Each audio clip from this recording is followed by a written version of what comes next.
Charlie is a shy kid who has recently been discharged from the hospital. He is writing a letter to an unknown pen pal because tomorrow is his first day of high school. He wants things to change, but his shyness gets the better of him. At lunch, he wishes to have company, but his elder sister Candace refuses since her Earth Club is senior only. Charlie then turns toward his old friend Susan, but she ignores him. In one of his classes, Charlie is introduced to Patrick, a senior who has to repeat a freshman class. Charlie's last class is English, and Mr. Anderson notices Charlie writing all the correct answers to his questions in his notebook. After everybody has left, Mr. Anderson encourages Charlie to participate more. He knows Charlie has had a rough year and empathizes with him. But Charlie assures Mr. Anderson he's okay. But high school can be tough, so Charlie decides not to tell his parents about it, or they will worry about him. He wishes that his Aunt Helen was there. She would have understood how he is both happy and sad. Charlie wishes he would make friends soon, but that doesn't seem likely to happen anytime soon, as he still gets mistreated and eats lunch alone. But things change one day when Charlie musters up courage and talks to Patrick from his shop class. They are watching a football game, and Charlie starts a conversation with him.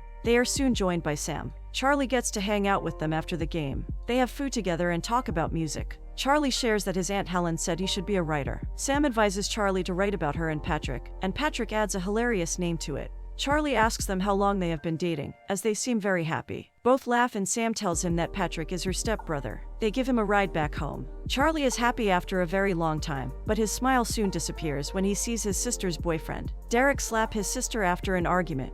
He tries to intervene, but Candace pushes him out of her room and says she can handle it. Charlie keeps getting flashbacks of his Aunt Helen. At the homecoming, Charlie is standing alone against the wall. Finally, when they start playing good music, Sam and Patrick take it to the dance floor and perform their living room routine. Seeing them have so much fun, Charlie decides to join them. After the homecoming, they take Charlie to their friend Bob's party. There Charlie unknowingly eats a brownie and soon starts entertaining everybody with his hilariously honest opinions. He asks for a milkshake, so Sam makes him one with the ice cream. They start talking, and Charlie reveals he had a friend, Michael, whom he lost last year. Sam is stunned to hear this and feels bad for Charlie. While looking for the bathroom, Charlie walks in on Patrick and Brad, the most popular guy in school. Patrick makes him promise not to tell anybody, and Charlie promises. Sam talks to Patrick about Charlie having no friends. So Patrick raises a toast to Charlie the Wallflower and their new friend. This gesture touches Charlie. Sam welcomes Charlie to the island of misfit toys. The three go out for a ride after the party. An unknown song plays on the radio, and Sam says they have to go through the tunnel, as this is the perfect song for standing up behind the Jeep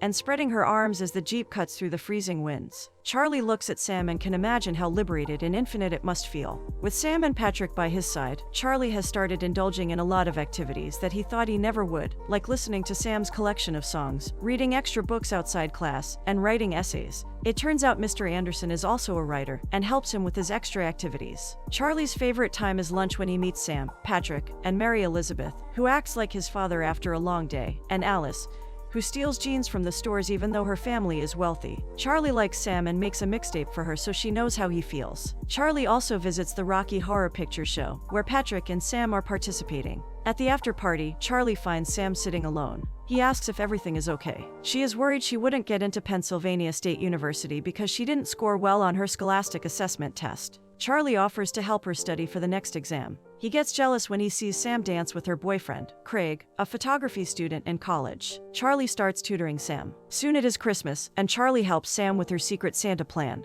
Mr. Anderson gives Charlie his copy of his favorite book as a Christmas present. At the Christmas party, Charlie gives personalized gifts to Sam, Mary Elizabeth, Alice, Bob, and Patrick and gets them emotional. Sam gives Charlie a typewriter to thank him for his help. They talk a little, and Sam reveals her troubled past. Charlie tells her his aunt had something similar done to her, but she changed her life around, and so can Sam. Charlie tells her his aunt was his favorite person in the world until now, indicating Sam has taken that place. Charlie's family takes extra care to make Charlie's birthday special, because it was on this day he lost his Aunt Helen in an accident.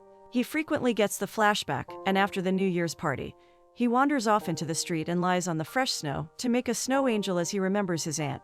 He soon passes out and wakes up in the hospital. His parents and an officer questioned him about the incident, but he denied taking anything and said he was tired. Craig was supposed to be the Rocky for the Rocky Horror Picture Show, but he didn't show up. Charlie is asked to play his part.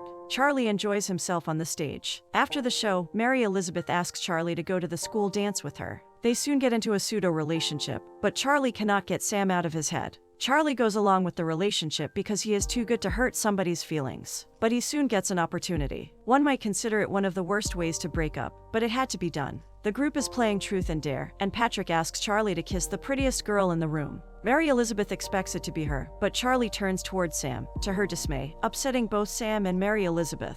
He apologizes, but a simple apology wouldn't work for the mess he has created. Patrick advises him to stay away for a while. It has been 2 weeks since he has not spoken to his friends. He feels he is going back to the dark place as the flashbacks come very often now. One day Bob tells him that Brad's father caught Brad and Patrick together. Charlie thinks Patrick needs a friend right now, so he approaches him in school only to be shunned. During lunch, Charlie is sitting alone. One of Brad's friends trips Patrick and Brad laughs at Patrick with them. He then calls Patrick some very derogatory things, and a fight breaks out. Brad's friends corner Patrick. Sam tries to intervene but is pushed aside. Charlie comes to rescue Patrick but blacks out. When he regains his senses, he sees his knuckles bruised and Brad and his friends on the ground. He warns them to stay away from his friend. He ends up in the principal's office, but Brad tells the principal what happened and saves Charlie from detention. While coming out of the office, he thanks Charlie for stopping his friends. Sam meets Charlie outside school. She asks how he is doing, and Charlie confesses that he doesn't remember doing anything. Sam tells him he saved her brother. Charlie is concerned that now she might be scared of him, but Sam says she is not. Charlie gets back to being part of the group again. Mary Elizabeth tells Charlie she is dating Peter, a college student like Craig. Charlie is happy for her. Patrick asks Charlie if he wants to get out of there, and Charlie agrees. They go to sit on a bench, and Patrick breaks down, telling Charlie what had happened with him and Brad. Charlie starts spending more time with Patrick to help him heal. Sam soon got an acceptance letter from Penn State. Sam is leaving right after graduation, and Patrick is going to the University of Washington. But he was not going to leave without organizing the best senior prank ever. He had painted all the tools baby pink. It is the last day of school before the summer break starts. Charlie asks Mr. Anderson if he is leaving for New York, but Mr. Anderson says he likes it here. Charlie tells Mr. Anderson he is the best teacher he has ever had and hugs him. Mr. Anderson smiles as Charlie leaves. All the students do a countdown for the final bell of the year and cheer as it rings. The group decides to see the last sunset of their last day of high school together. Candace finally broke up with Derek and went to prom with her friends. Charlie clicked many pictures of his friends as they got ready for their prom.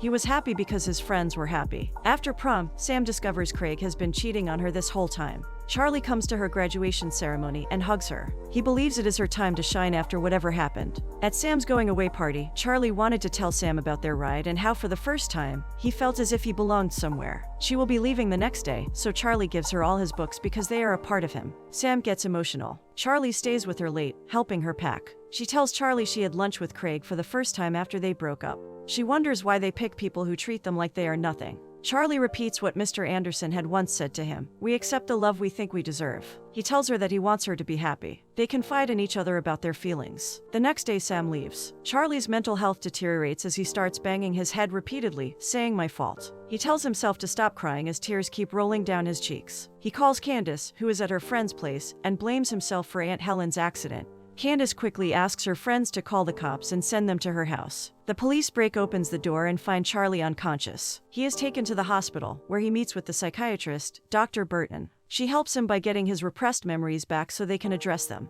It is revealed that Charlie's aunt took advantage of him when he was a child, and Charlie's parents break down when Dr. Burton tells them this. Charlie stayed in the hospital for several days. Sam and Patrick visit him once he is released from the hospital. Sam tells him she found the tunnel song, and they go for a ride. Only this time, it is Charlie spreading his wings with the love of his life, knowing he's not a sad story, but alive, listening to the song, and in this moment, he believes we all are infinite.